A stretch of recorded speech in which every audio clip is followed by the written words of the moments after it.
मादनियात के बिल के ऊपर दस्तखत करवाने के लिए अली अमीन गंडापुर को बराह रास्त अप्रोच किया जा रहा है।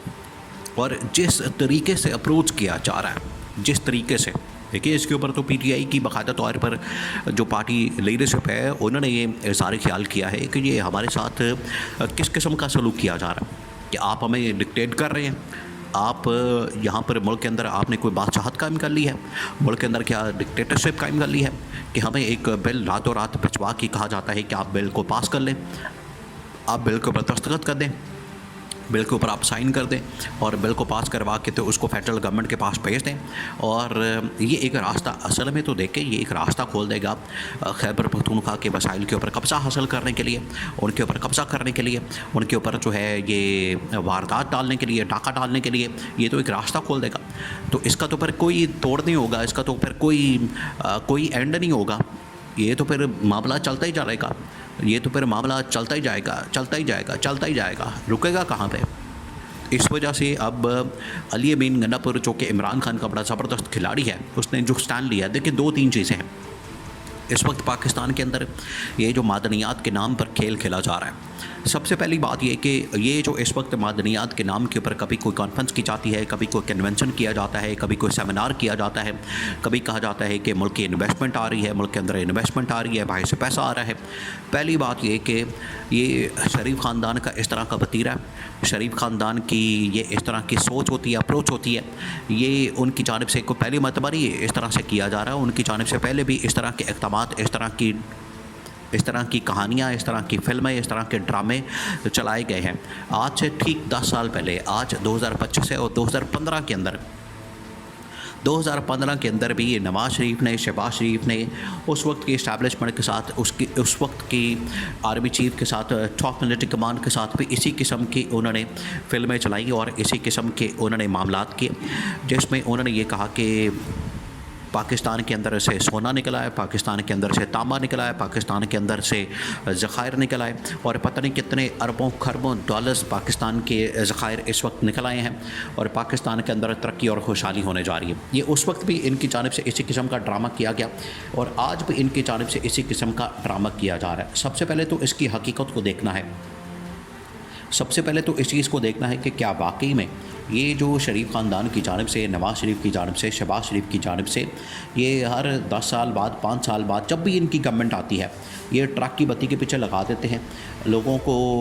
कभी सोना निकल आया, कभी तांबा निकल आया, इसके पीछे लगा देते हैं। अगर सोना निकल रहा होता, अगर तांबा निकल रहा होता तो ये लोग छोड़ते, ये लोग बात करते,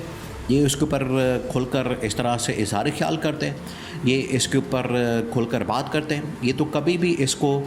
ज़ाहिर ना होने देते, ये तो ख़ुद उसके ऊपर कब्ज़ा जमा के बैठ जाते, खुद उसके ऊपर कब्ज़ा करके बैठ जाते। ये लोगों के लिए इस तरह से पब्लिक करते हैं, कभी भी ना करते। तो पहली तो इनकी नीयत के अंदर खोट है। क्या ये वाकई में पाकिस्तान को इस तरह से तरक्की और खुशहाली की जानिब ले जाना चाहते हैं? क्या ये वाकई में पाकिस्तान को फलता फूलता देखना चाहते हैं? क्या ये बाकी पाकिस्तान के अंदर इस तरह से सोने और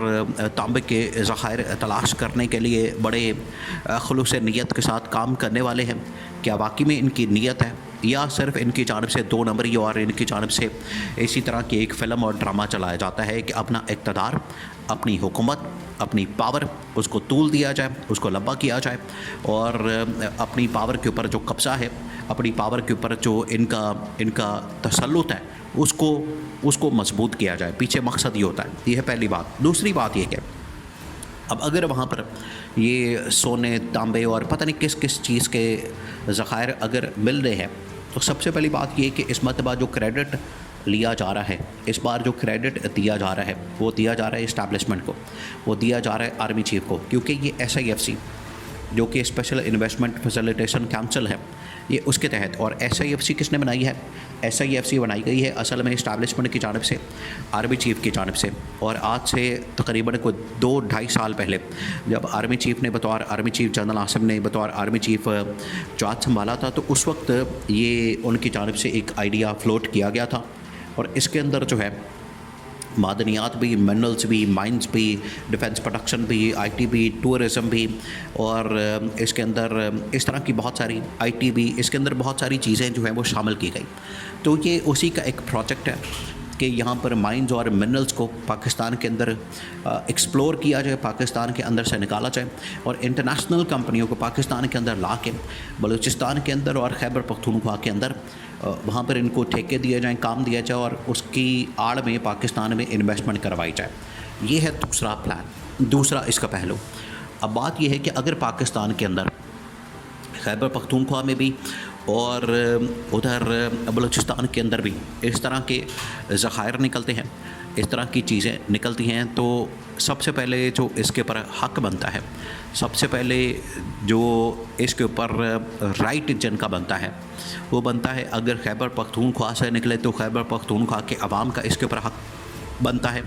और अगर बलूचिस्तान से निकलते हैं तो बलूचिस्तान के लोगों का हक बनता है। देखिए, इससे पहले भी क्या बलूचिस्तान से मंसूबे नहीं इस तरह के इन्होंने शुरू किए, बलूचिस्तान से क्या रेकोडेक के अंदर से या सैंडेक के अंदर से, यहाँ से ये इनको बहुत सारी मादनियात नहीं मिली, कभी सोना, कभी तांबा, कभी कुछ, तो इनके सारे प्रोजेक्ट पकड़ के तो ये इंटरनेशनल ताकतों को दे देते हैं। और वैसे भी कहा जाता है कि जहाँ वसाइल होते हैं वहाँ मसाइल होते हैं। बलूचिस्तान के अंदर अगर इतनी बड़ी तादाद में मादनियात मौजूद हैं तो इसी वजह से बलूचिस्तान को स्टेबल नहीं होने दिया जाता। बलूचिस्तान के अंदर जो है वो इंस्टेबिलिटी, बलूचिस्तान के अंदर दहशतगर्दी, बलूचिस्तान के अंदर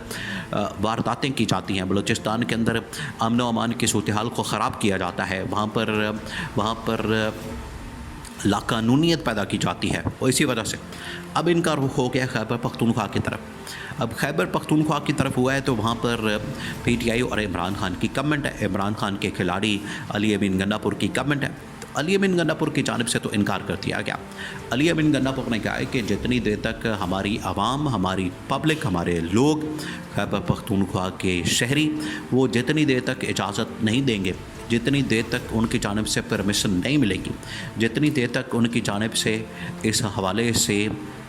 ग्रीन सिग्नल नहीं मिलेगा, उतनी देर तक आप इसकी मादनियात की तरफ, इसके रिसोर्सेज की तरफ, इसके वसाइल की तरफ